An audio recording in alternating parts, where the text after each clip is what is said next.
بھی تنظیم ہو، کوئی بھی تحریک ہو، اسے کامیاب کروانے کے لیے دو چیزوں کا ہونا ضروری ہے، ایک مالی قوت، ایک افرادی قوت۔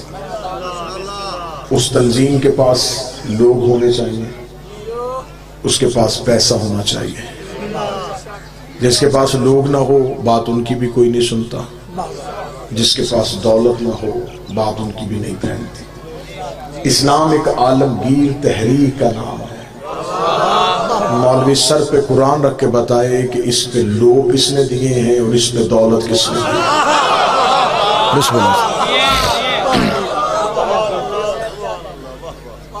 مارچ کا مہینہ، بسم اللہ بابا، 23 مارچ کو ہمارے ملک پاکستان میں ایک دن منایا جاتا ہے، یوم قرارداد پاکستان۔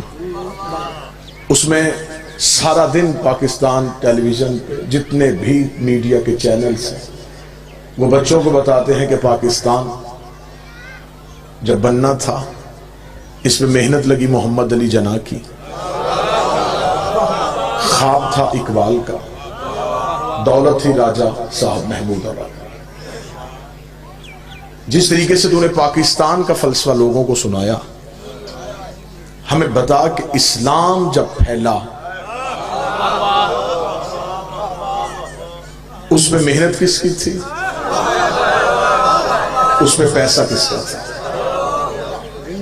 بس ان ہستیوں کو چھپانے کے لیے مولوی نے کہانی شروع کر دی، سلام اس پر کہ جس کے گھر نہ بوری تھی نہ بستر تھا۔ جب تک یہ نعتیں پڑھی جاتی رہیں لوگ خاموش ہو کے یہ نعتیں سنیں گے، انہوں نے پتہ چلے گا کہ نبی تو غریب تھے، اسلام تو دولت سے نہیں پھیلا۔ ہمیں تیرے اندر کی چالاکی کا پتہ ہے، تو نے اس لیے کہا نبی کے گھر میں کچھ نہ تھا۔ اگر تو کہتا کچھ تھا پھر بتانا پڑتا وہ کچھ کس کا تھا۔ جو بول سکے وہ زحمت فرمائے۔ واجب الاحترام ہستیاں تشریف فرمائیں۔ بسم اللہ سرکار۔ مخدوم الملت میر کارواں جناب پیر بابا نزاکت شاہ جی دعا لینے کے لیے، بابا سید مظہر شرازی صاحب، میرے بھائی ملک علی رضا، بزرگ ذاکر ملک مرید صاحب، سارے مجھ سے سینئر ہیں۔ صرف اس لیے کہا کچھ نہ تھا، اگر کہتے کچھ تھا پھر بتانا پڑتا وہ کچھ کس کا تھا۔ وہ سیدوں کی ماں، وہ عرب کی عرب پتی بی بی۔ تاریخ عرب کہتی ہے جب نبی کے گھر آئی ہے خالی ہاتھ، تو جو میری طرف کیجئے گا، میں بالکل آپ کی سوچوں سے کم وقت لوں گا۔ جب یہ نبی کے گھر آئی ہے پھر خالی ہاتھ نہیں آئی، دولت کے ڈھیر لے کے آئی ہے، سونے کے انبار لے کے آئی ہے، دولت کے ڈھیر لے کے آئی ہے، سونے کے انبار لے کے آئی ہے۔ مشتاق شاہ جی پڑھنے کے لیے نہیں آئے، سننے کے لیے آئے ہیں۔ دولت کے انبار لے کے آئی ہے، سونے کے ڈھیر لے کے آئی ہے، دولت کے انبار سونے کے ڈھیر لے کے یہ بی بی آئی ہے۔ اور طریقے کہتی ہے جب یہ بی بی ہمارے نبی کے گھر آ گئی تو عرب کے گستاخ ننگی تلواریں لے کے نبی کے دروازے پہ کھڑے ہو کے اونچی آواز میں کہہ رہے تھے، عبداللہ کے بیٹے ہم تجھے قتل کرنے آئے ہیں۔ پردے کے اندر بیٹھی سیدوں کی ماں نے کہا تھا مولا تو پریشان نہ ہونا، تیری جوتیوں کی قسم یہ جتنے تیرے دروازے میں بھونکنے آئے ہیں یہ سارے میرے قرضدار ہیں، یہ سارے میرے نمکھار ہیں۔ بی بی نے آوازیں پہچان پہچان کے کہا تھا اور فلاں ابن فلاں بتا کہ تیرے باپ نے میرا اتنا قرضہ نہیں دینا، اور فلاں کا بیٹا بتا کیا تو میری نکرانی کا بیٹا نہیں ہے، اور فلاں کا بیٹا بتا کیا تو میرے مقروض کا بیٹا نہیں ہے۔ سب نے ہاتھ مانگا، بی بی ہمیں نہیں پتا تھا کہ اندر تو بیٹھی ہے، اب بتا کیسے بچ سکتے ہیں؟ فرمایا تلواریں نیاموں میں واپس رکھو، ایک ہی طریقہ ہے، محمد کے کلمے پڑھتے جاؤ، قرضے معاف کرواتے جاؤ۔ جو بول سکتے سارے بولا، ہاتھ اٹھا کے بولا حیدری۔ بسم اللہ سے بسم اللہ، میرے محمد کے کلمے پڑھتے جاؤ۔ بسم اللہ سرکار، بسم اللہ سرکار، قرضے معاف کرواتے جاؤ، محمد کے کلمے پڑھتے جاؤ، قرضے معاف کرواتے جاؤ۔ بابا نزاکت شاہ جی کتنی ہماری اعلیٰ ظرفی ہے، ہم نے آج تک نہیں پوچھا کہ وہ بندے کون تھے جو قرضے معاف کروانے کے چکر میں مسلمان ہیں۔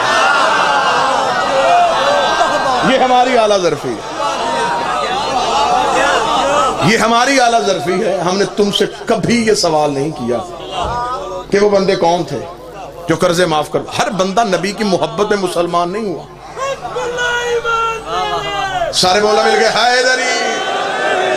ہر بندہ نبی کی محبت میں مسلمان ہوتا تو شاعر مشرق نہ کہتا زبان سے کہہ بھی دیا لا الہ تو کیا حاصل، دل و نگاہ جو مسلمان نہیں تو کچھ بھی نہیں.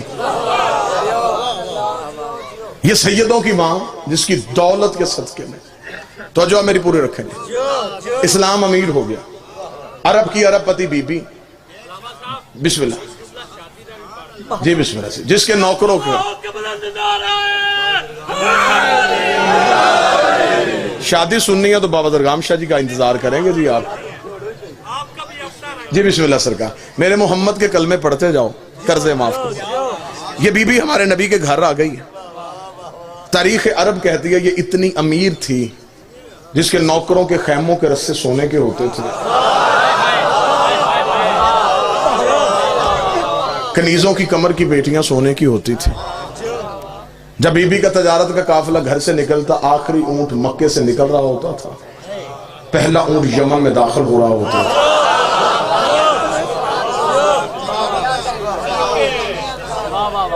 یہ ہمارے نبی کی وہ بیوی ہے جس نے اسلام سے لیا نہیں، اسلام کو دیا. شادیاں 9 11 یا 13 مانو، میں طالب علم ہونے کی حیثیت سے منبر پہ ثابت کر سکتا ہوں نبی کی ہر بیوی کا بیت المال سے وظیفہ مقرر تھا سوائے سیدوں کی ماں کے.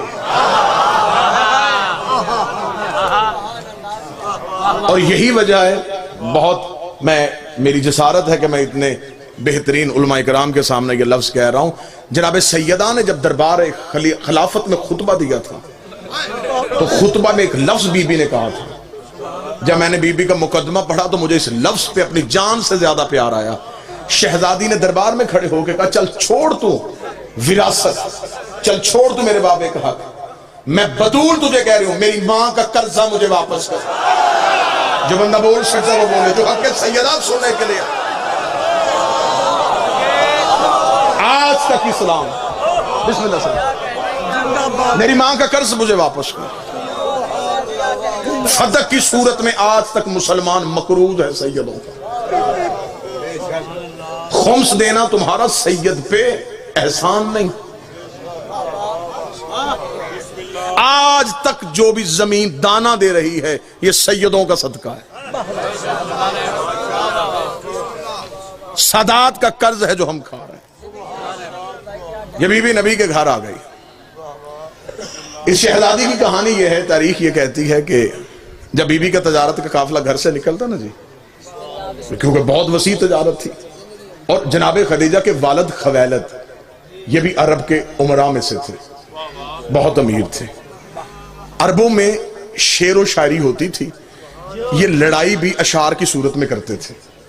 علیزہ بھائی جب یہ بی بی ہمارے نبی کے گھر آ گئی ہے تو قریش کی عورتیں بی بی کے گھر آئیں اور انہوں نے آ کے عربی میں ایک شعر پڑھا اور شعر میں تانا دیا بی بی کو. انہوں نے کہا خدیجہ باپ تیرا خویلد اتنا امیر تھا کہ اس کے سر کا شملہ عرش کو چھوتا تھا اور تو یتیم عبداللہ کے گھر کنیز بن کے آ گئی ہے. بی بی کو تانا دیا کہ باپ تیرا اتنا امیر تھا کہ اس کے سر کا شملہ عرش کو چھوتا تھا اور تو یتیم عبداللہ کے گھر کنیز بن کے آئی ہے. بی بی نے باپ کا رتبہ بھی کم نہیں ہونے دیا اور شوہر کی عزت بھی بتا دی. بی بی نے کہا باپ میرا اتنا امیر تھا کہ اس کے سر کا شملہ عرش کو چھوتا تھا، جس کی نکرانی بن کے آئی ہوں اس کے جوتے عرش کو چھوتے، اس کی نعلین عرش کو چھوتے. یہ بی بی ہمارے نبی. جب بی بی کا تجارت کا قافلہ گھر سے نکلتا تو عرب کے چور، اچکے، لٹیرے، ڈاکو، ڈکیت رستے میں کھڑے ہو کے بی بی کے تجارت کے سامان میں سے مال چوری کر لیتے. یہ عربوں کی تہذیب تھی، عرب کا کلچر تھا. رات کے چور دن کے چودھری ہوتے تھے.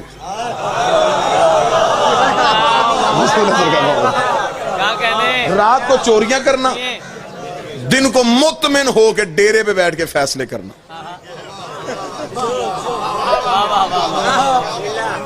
بی بی کا تجارت کا قافلہ آتا، یہ سامان چوری کر لیتے. ایک قافلہ لٹا، دوسرا قافلہ لٹا، تیسرا قافلہ لٹا. بار بار نوکر آ کے کہتے رہے کہ بی بی مکے کی گلیوں سے سامان چوری ہوتا ہے. چوتھے دن بابا مشتاق جی شریعت کی ملکہ نے حیا کا برقع سر پہ لیا بابا عمران شاہ جی اپنے گھر سے نکلی، خراما خراما چلتی رک گئی آ کے ابو طالب کے ڈیرے کے دروازے پہ. آئے جنگ کا گرد و نواح میرے سامنے ہے. عرب میں جب کسی کا چولہا بھی نہیں جلتا تھا، علی کے باپ کا ڈیرا اس وقت بھی چلتا تھا.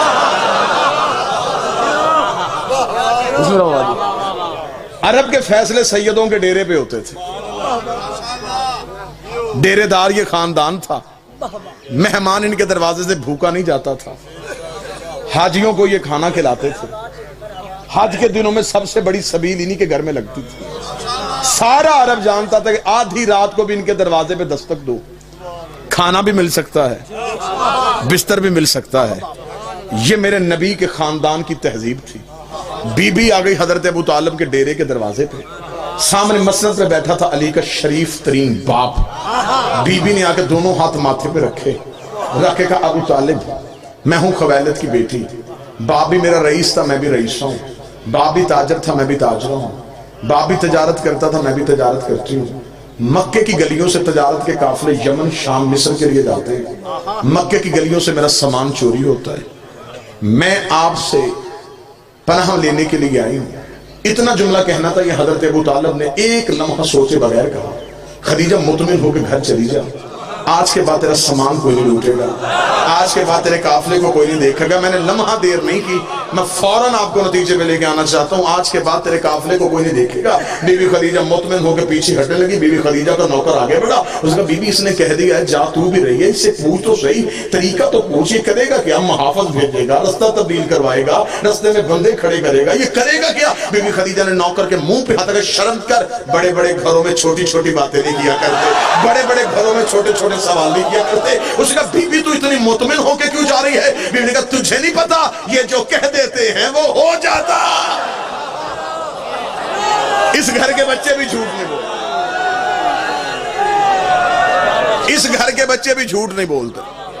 اور اس گھر کا بڑا کہہ رہا کوئی نہیں لوٹے گا تو پھر کوئی بھی نہیں لوٹے گا. میں جس صداد سے دعا لینے کے لیے اگلا جملہ کہوں. بی بی خدیجہ مطمئن ہو کے گھر چلی گئی. حضرت ابو طالب نے اپنے نوکروں کو کہا ان سارے چودھریوں کو آج شام میرے ڈیرے پہ بلا.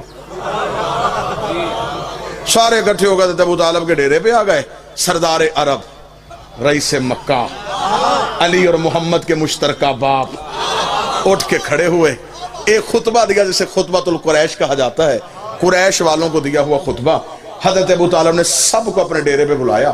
ڈیرے دار بندے کا اصول ہوتا ہے یہ چور کو بھی ڈیرے پہ بلا کے سیدھا چور نہیں کہتا، نشانیاں ایسی بتاتا ہے. وہ خود شرمندہ ہو کے کہہ دیتا جی غلطی مجھے سے ہوئی ہے.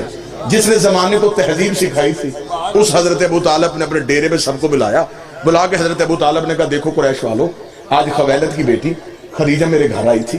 اس نے شکایت کی ہے کہ مکے کی گلیوں سے اس کا سامان چوری ہوتا ہے اور مکے والے تم ہو.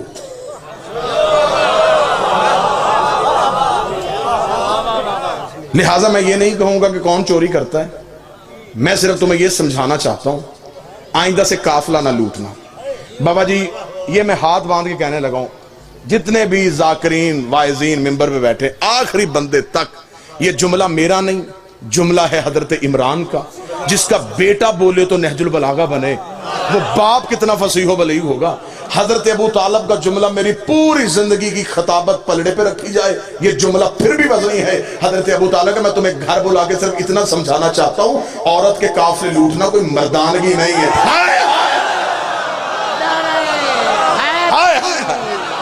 عورت کے قافلے لوٹنا کوئی مردانگی نہیں، یہ کوئی طریقہ ہے؟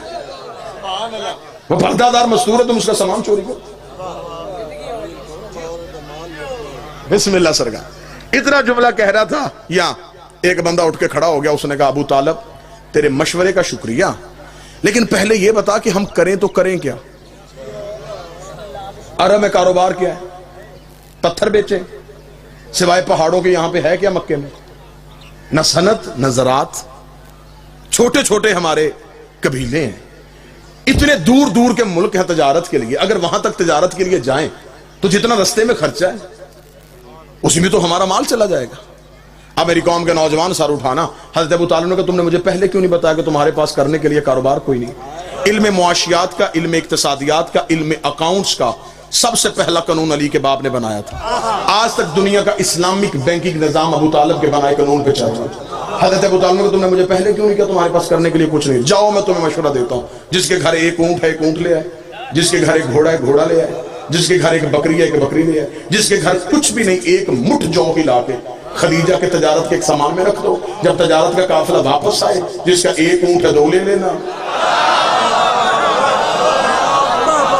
جس کے 2 اونٹ ہے 4 لے لینا. جتنا دو گے گھر بیٹھے اتنا منافع ملے گا. اب گئے گھروں میں جو تھا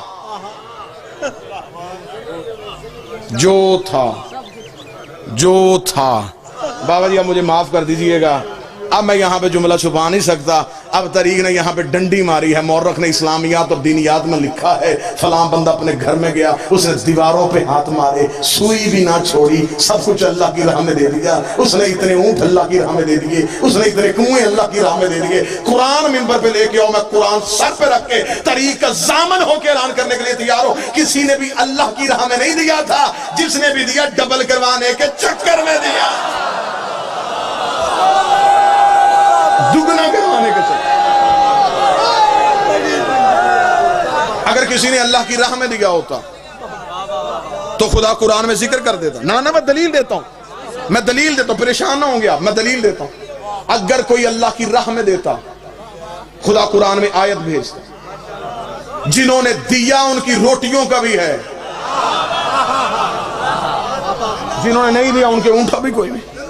اب گئے جو تھا لا کے حضرت ابو طالب کے. شاید میں اسی موڑ پہ بات ختم کر دوں. بڑا بہترین بڑا لطیف سا خطابت کا ایک نقطہ آپ کے حوالے. بابا جی اب گئے جو تھا لا کے حضرت ابو طالب کے صحن میں رکھا. کہنے لگے ابو طالب ہم نہیں جانتے وہ کون ہے, سامان دیا تجھے, دگنا لینا ہے تیرے گھر سے آگے. حضرت ابو طالب کا سامان یہاں رکھو, چلے جاؤ. جب تجارت کا قافلہ واپس ہے ادھر نہیں جانا, ادھر آنا, میں تمہیں یہ مال دگنا کر دوں گا. اب سامان رکھ کے چلے گئے. ایک بندہ بھی خاموش رہ گیا تو میں سمجھوں گا کہ میری محنت ضائع ہو گئی. سامان رکھ کے چلے گئے. حضرت ابو طالب نے مسکراتے ہوئے اپنے نوکر کو کہا, خدیجہ کے نوکروں کو بلا. بیوی خدیجہ کے نوکر آئے. حضرت ابو طالب کا سامان پورا کرو, یہی چوری ہوا تھا. ہائے ہائے ہائے ہائے ہائے ہائے ہائے, سامان پورا کرو.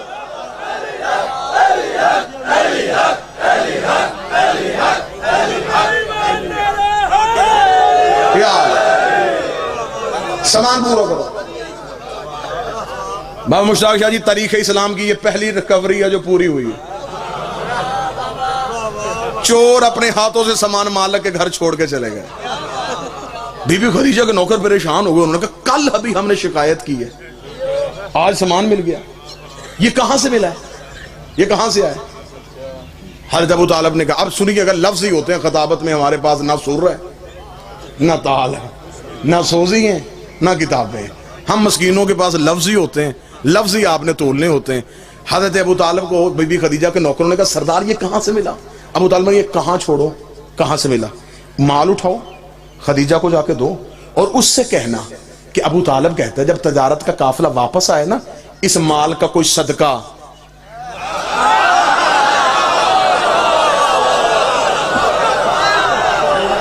اس کا کوئی صدقہ انہیں دے دیں. ابھی اسلام نہیں آیا, اسلام کی زمین زرخیز ہو گئے. جو بندے چپ کر کے بیٹھے ہیں, میں کتاب کا حوالہ تھا, صحیح بخاری میں لکھا ہے کہ جب غزوہ خیبر کے بعد مسلمانوں کا مال مدینے میں آیا. صحیح بخاری میں لکھا کہ اس دن مدینے کی گلیوں میں مسلمانوں کے بچے سونے کی ڈلیوں سے گھیر رہے تھے. اس دن مسلمان دکانوں پہ جا کے اپنے پرانے کھاتے کھلوا کے اپنے قرضے واپس کر رہے تھے. اس دن اسلام امیر ہو گیا تھا. ایک ایک صحابی کے حصے میں صحیح بخاری کہتی ایک ایک کنتار سونا آیا تھا. کنتار کسے کہتے ہیں؟ ایک اونٹ کی کھال میں جتنا سونا آ جائے وہ ایک ایک صحابی لے کے اپنے گھر آیا تھا. اور اسی طریقے سے مسلم مشکات میں لکھ دیا گیا کہ جب میرے مولا علی گھر میں آئے تو ہاتھ میں خون سے بھری تلوار تھی. سیدہ اپنے مقام سے اٹھی, امتحاناً دے کے کہتی ہیں یا علی میں نے بوزر و کمبر سے سنا ہے آج اسلام امیر ہو گیا ہے, آج مسلمانوں کے بچے سونے کی ڈلیوں سے کھیل رہے ہیں, اور یہ بھی میں نے سنا ہے مرحب کو بھی آپ نے قتل کیا ہے, قلعہ کموس پہ علم بھی آپ نے گاڑا ہے, یا علی فتح بھی تیرے صدقے سے ہوئی ہے. آپ کا کوئی مال پیچھے آ رہا ہے, آپ کا کوئی سونا پیچھے آ رہا ہے. علی مسکرا کر میرے آقا کی بیٹی, میرے مولا کی بیٹی, تجھے نہیں پتا وہ صدقہ تھا, ہم سید ہے, وہ صدقہ تھا. نام سید ہے، صدقہ کھانے والا سید نہیں ہوتا، اور جو سید صدقہ کھا لے پھر اسے علی ولی اللہ سمجھ میں نہیں آتا۔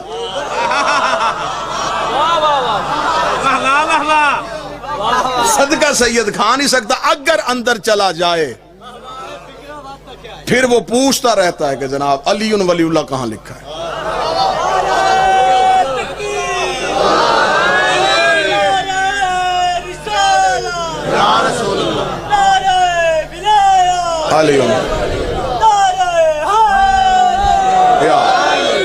نہیں گفتگو ختم، اس مال کا کچھ صدقہ نہیں دے۔ چلے گئے بی بی خدیجہ کے نوکر، جا کے بی بی کو خبر دی کہ بی بی سامان تو سارا مل گیا۔ بی بی کا سامان سارا مل گیا، پھر کہنے لگے وہ ابو طالب نے کہا ہے کہ اس مال کا کچھ صدقہ۔ تاریخ کہتی ہے کہ جب تجارت کا قافلہ واپس آئے 80,000 طلائی سونے کے دینار، بی بی خدیجہ کو پہلے سے زیادہ منافع ہوا، کیونکہ اگلی رات جب تجارت کا قافلہ گھر سے نکلا چور محافظ بن گئے تھے۔ 80,000 طلائی دینار پہلے سے زیادہ منافع ہوا۔ 80,000 طلائی دینار کو یوں اپنی چادر میں لے کے، اب پھر میں لفظ قیمتی کہنے لگا ہوں، کوئی منت نہیں، جو بول پڑے گا نوکر پہ احسان کرے گا۔ یوں 80,000 طلائی دینار اپنی چادر میں لے کے کائنات کی پہلی خمس دینے والی عورت سیدوں کے گھر حق دے کے گئی، یوں آ کے مار رکھا۔ حضرت ابو طالب نے 80,000 طلائی دینار دیکھے۔ دور کون تھا جب لوگ ایک وقت کی روٹی کو ترستے تھے۔ حضرت ابو طالب نے کہا خدیجہ یہ کیا؟ فرمایا یہ سب کچھ آپ کی ذہانت کی وجہ سے ہوا ہے، یہ آپ کا حصہ ہے، میں آپ کو دینے آئی۔ حضرت ابو طالب مسکرا کے کہا خدیجہ تجھے نہیں کسی نے بتایا کہ ہم اجرت لے کے احسان نہیں کرتے؟ اسے اگر آپ اجرت لے کے احسان نہیں کرتے پھر ہم بھی شرمندگی کی زندگی نہیں جیتے۔ احسان کیا ہے کچھ رکھیں، ابو طالب رکھتے نہیں تھے، خدیجہ اٹھاتی نہیں تھی، درمیان میں توحید اتر آئی۔ حضرت ابو طالب نے کہا احسان کرنا چاہتی ہے پر ایک احسان کر، بھتیجا میرا جوان ہے۔ حکم کیا تھا میرے بھائی نے، یہی سطر پڑھ دیتا ہوں، میرے بڑے بھائی عبداللہ کا بیٹا ہے، نام اس کا محمد ہے، اگلا جو تیرا تجارت کا قافلہ جائے اس میں میرا محمد ساتھ لے کے جانا، ہم تمہیں بتائیں کہ ہم کون ہوتے۔ اگلی صبح شریف ترین چچا اپنے شریف ترین بھتیجے کو نوکری دلوانے کے لیے خدیجہ کے محل کے دروازے پہ پہنچا۔ ملکہ شرافت اپنے بستر طہارت سے تڑپ کے اٹھی، حریر و رندید کے پردوں کو پیچھے ہٹا کے دیکھا، بچپن میں جسے خواب میں دیکھا کرتی تھی، مجسم محمد کی صورت میں دروازے پہ کھڑا تھا۔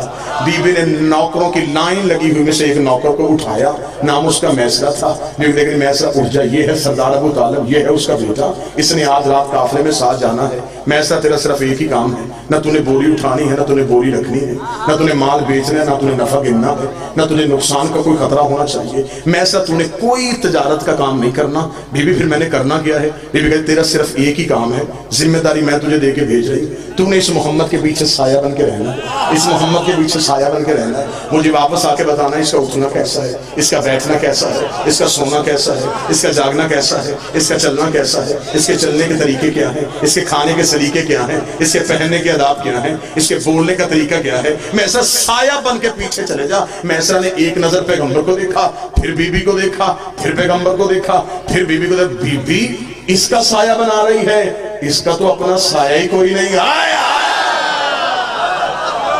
اس کا سایہ بنا رہی ہے، اس کا تو اپنا سایہ ہی کوئی نہیں ہے۔ ذاکرین کی مجلس ہے، ہر ایک ذاکر یہاں بانی کی حیثیت سے ہے، یہیں پہ ختم کر دیتا ہوں۔ چلا گیا میسرہ بے چینی سے، بی بی خدیجہ انتظار کرتے رہی۔ میسرہ واپس آیا، میسرہ نے محل کا دروازہ کھولا، بی بی دیکھا دی میسرہ خبردار یہ نہیں بتانا کس شہر میں زیادہ تجارت ہوئی، کس میں کم ہوئی، کتنا نفع ہوا، کتنا نقصان ہوا۔ میسرہ تجارت کی نہیں، مجھے میری عبادت کی باتیں بتا۔ میسرہ دیکھا تھا بی بی میں تجھے کیا کیا باتیں بتاؤں۔ یہ محمد عربی جنگل میں جاتا تھا، درندے اس کے پاس اپنی فریادیں لے کے آتے تھے، درخت اسے جھک جھک کے سلام کرتے تھے، پرندے اپنے پروں کا اس کے سر پہ سایہ کرتے تھے، ذرہ اس میں اٹھ اٹھ کے درود پڑھتے تھے۔ بی بی جہاں بھوک لگتی جنت سے کھانا آ جاتا تھا، جہاں پیاس لگتی ٹھوکر مارتا چشمے ابل آتے تھے۔ بی بی جبریل اس کے پیچھے چلتا تھا، میکائیل اس کے قدموں کی دھول کو صاف کرتا تھا، آسمان کی بدلی اس کے سر پہ سایہ کرتی تھی۔ بی بی دیکھتی میں سب چپ ہو جا، اتنا بتا عیب تو نہیں دیکھا؟ دیکھ تیری عزت کی قسم، یا وہ بے عیب ہے یا پھر یہ بے عیب۔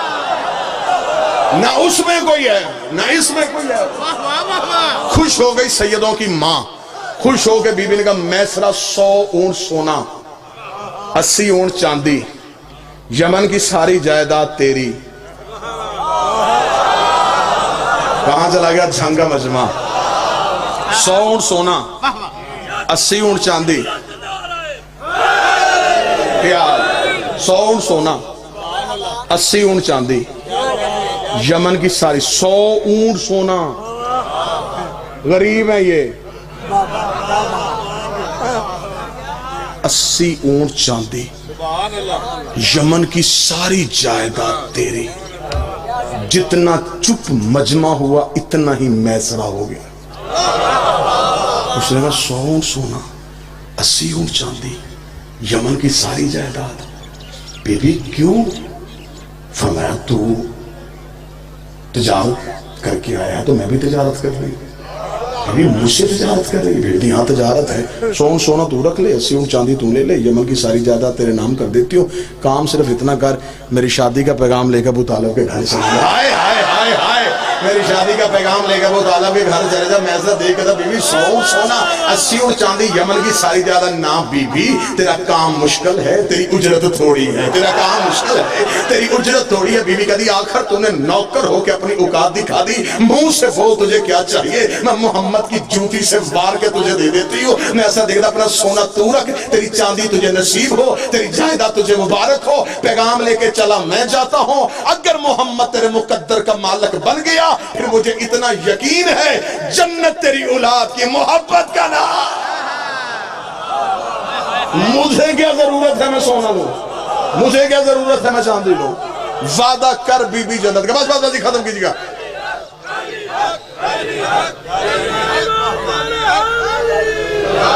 وعدہ کر بی بی جنت کا، وعدہ ہو گیا جنت کا، چلا گیا میسرہ۔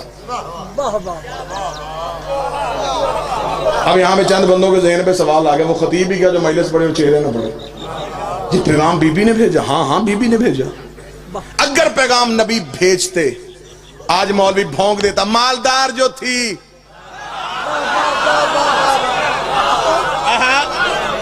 اسلام کو پیسے کی ضرورت تھی، عرب کی شہزادی کو شادی کا پیغام بھیج دیا، یا قبلہ شرائع صاحب مولوی دوسرا راہ نکال دیتا۔ مالدار عورت کو شادی کا پیغام بھیجنا نبی کی سنت ہے۔ خدا نے کہا نا خدیجہ، نا خدیجہ، میں اپنے نبی کے کردار پہ تہمت برداشت نہیں کرتا، تو پیغام بھیج، تو پیغام بھیج۔ جسے خطابت کے جملوں سے محبت ہے وہ لفظ کی قدر کرے گا، پیغام تو بھیج دے، پیغام تو بھیج دے، پیغام تو بھیج، تو جو میرے طرف کیجیے گا، پیغام تو بھیج دے۔ بی بی خدیجہ نے کہا میرے اللہ میں عورت ہوں، میری انا ہے، میرا مزاج ہے، میرا بھرم ہے، میں عورت ہو کے پیغام بھیجوں، تاریخ کیا لکھے گی، مورخ کیا کہے گا؟ فرمایا تاریخ جو لکھتی لکھنے دے، مورخ جو پھونکتا پھونکنے دے، پیغام تو بھیج۔ تو جو میری طرف کرنا، خدا کا وعدہ تو جو پیغام تو بھیج، پیغام تو بھیج۔ میرے اللہ میں پیغام کیسے بھیجوں؟ فرمایا تو پیغام بھیج، میں اللہ وعدہ کرتا ہوں تو پیغام بھیج، میں احسان کا بدلہ دوں گا۔ میرے مالک احسان کا بدلہ کیا دے گا؟ فرمایا شادی کا پیغام تو بھیج، وعدہ میں اللہ کرتا ہوں میں محمد کی شریعت میں نہ دوں گا۔ نکاح پڑھنے سے پہلے مولوی لڑکی کی مرضی پوچھے گا، پھر لڑکے کی رضا۔ میں سارے کے ساری نکاح کا اختیار ہی عورت کو دے دوں گا۔ بس میسرہ نے شادی کا پیغام دیا، شادی کا دن مقرر پایا، 10 ربیع الاول شادی کا دن طے پایا۔ نبی کی شادی کا دعوت نامہ وہاں سے چھپا جہاں سے قرآن چھپا تھا۔ حضرت ابو طالب نے نبی کی شادی کا دعوت نامہ تقسیم کرنے کے لیے اپنے پرانے کمی کو بلایا، جبریل میرے محمد کی شادی کا دعوت نامہ تقسیم کر کے، دعوت نامہ تقسیم ہو گیا، براتی اترنے شروع ہو گئے۔ آپ شادیوں میں جاتے ہیں، جس گھر میں شادی ہو، شادی سے 1 ہفتہ 10 دن پہلے قریبی عزیز آ جاتے ہیں، پھر وہ جو گھر کا بزرگ ہوتا ہے اسے کہتے ہیں جی ہم پہلے اس لیے آ گئے، آپ کے گھر میں شادی ہے، ہمارے لائق کوئی حکم، کوئی خدمت، کوئی ذمہ داری، کوئی کام۔ ابو طالب کے صحن میں 1.25 لاکھ نبی کہہ رہے تھے، ابو طالب بتا ہمارے لائق کوئی خدمت، کوئی حکم، کوئی ذمہ داری۔ حضرت ابو طالب نے ذمہ داری لگائی، یوسف تو میرے محمد کے حسن کا صدقہ دے۔ ابراہیم تو میرے نبی کے سر پہ تاج خلت رکھ. داؤد زبوری لہجے میں محمد کا سہرا پڑھ. مکے کا کچا رستہ تھا، براتی عرش والے تھے، پانی کے چھڑکنے کا بندوبست اسے دیا جس کے قدموں سے اللہ نے زمزم کو نکالا تھا. بس سرکار بالکل آخری جملہ آ گیا، بابا جی تشریف لے آئے. اتنے ذاکرین سے اتنا وقت لے لیا، ان سب سے میں معذرت خواہ ہوں. برات نبی کی گھر سے نکلی، جب دلہا اپنے گھر سے نکلا، یاسین کا سہرا، مزمل کی مہندی، طٰہٰ کی لڑیاں، یمشون رز کی لڑین، انما یرید اللہ کی چادر، انما ولیکم اللہ کی انگوٹھی، قل اعوذ برب الفلق کی دھوئی. ابو طالب ہاتھ پکڑ کے کہا، اور رب کے گستاخو دروازے کھول کے دیکھو، عبداللہ کے یتیم کی نہیں، میرے سردار کی بارات آئے. سج کے دھج کے بارات ابو طالب کے گھر میں پہنچی. ابو طالب کے گھر سے نکل کے بارات جب بی بی خدیجہ کے آنگن کے دروازے پہ پہنچی، براتیوں کا روب تھم گیا. بارات میں کہیں ابراہیم، اسماعیل، یوسف، یعقوب، یحییٰ، زکریا، عیسیٰ، موسیٰ. جب برات بی بی کے دروازے پہنچی، استقبال کرنے والیوں میں کہیں مریم، کہیں حوا، کہیں آسیہ، کہیں سارہ. برات کو بٹھا دیا گیا. اب آ گیا نبی کا وقت نکاح. اب پھنس گیا مولوی، اب پھنس گیا مولوی. اب ہمیں صرف اتنا بتا، نکاح کس نے پڑھا؟ کملی والے کا نکاح کس نے پڑھا؟ میٹھے مدنی کا نکاح کس نے پڑھا؟ سونے نبی کا نکاح کس نے پڑھا؟ کیونکہ جس وقت نکاح ہو رہا اس وقت کسی کا باپ بھی مسلمان نہیں تھا. تو مرضی کا نام فٹ کر لیتا، لیکن ان میں سے کوئی بھی نہیں تھا. وہ بہت بعد میں آئے ہیں. 3 کتابوں کے حوالے، 1 2 3 4 5 6 ویڈیو کیمرے کی موجودگی میں 3 کتابوں کے حوالے. تاریخ طبری 1، سیرت ہشام 2، سیرت حلبیہ 3. تینوں کتابیں اہل سنت بھائیوں کی، تینوں کتابیں برادران اہل سنت کی. تینوں کتابوں میں لکھا ہے کہ حضرت ابو طالب نبی اور بی بی خدیجہ کے درمیان بیٹھے. درمیان بیٹھ کے حضرت ابو طالب نے کہا، الحمدللہ الذی جعل من ذریۃ ابراہیم و نسل اسماعیل و احکام للناس و ابن الصفا و ابن مروہ و ختم النبیین من راسہ ھذا اخی محمد ابن عبداللہ ھذا شرفا و نبلا و فضلا کثیرا. حضرت ابو طالب نے دونوں کے درمیان بیٹھ کر تعریف اس اللہ کی جس نے ہمیں ابراہیم کی اولاد میں رکھا، جس نے ہمیں ابراہیم کی اولاد میں رکھا، جس نے ہمیں ابراہیم کی اولاد میں رکھا، جس نے ہمیں اسماعیل کی نسل میں رکھا، و احکام للناس، ہمیں انسانوں کا حاکم بنا کے بھیجا. اللہ نے ہمارے سروں کے تاج نبوت کو سجایا ہوا ہے. کعبے کی چابی ہمارے گھر پڑی ہے، حاجیوں کا کھانا ہم کھلاتے ہیں، اور یہ میرے بڑے بھائی عبداللہ کا بیٹا محمد ہے. حاضر شرفا و نبلا و فضل کثیرا. پورے عرب میں اس سے بڑا شریف کوئی نہیں ہے، پورے عرب میں اس کی فضیلت کا ثانی کوئی نہیں ہے. میں اسے ساتھ لے کے تمہارے قبیلے کی باعزت محترمہ مکرمہ بی بی خدیجہ سے اس کا نکاح کروانے کے لیے آیا ہوں. یہ جملہ کہنے کے بعد حضرت ابو طالب اپنے مقام سے اٹھ کے کھڑے ہوئے. بی بی خدیجہ کے پورے خاندان کی آنکھوں میں آنکھیں ڈال کے حضرت ابو طالب نے کہا، اے خاندان خویلد، حق مہر تم بتاؤ، رقم میں ادا کر دیتا ہوں. حق مہر تم بتاؤ، رقم میں ادا کرتا ہوں. آؤ حضرت ابو طالب سے پوچھے، مولا کس خاندان سے کہہ رہا ہے جن کے رستے میں ایرانی کلیر بچتے ہیں، جن کے نوکروں کے خیموں کے رستے سونے کے ہوتے ہیں؟ مولا زمینیں مانگ لی کہاں سے دے گا، آسمان مانگ لیا کہاں سے دے گا؟ ابو طالب کا گستاخ نہ بن، اللہ نے کائنات میں وہ چیز پیدا ہی نہیں کی جس میں میرے علی کی حکومت ہے. واہ واہ واہ واہ واہ.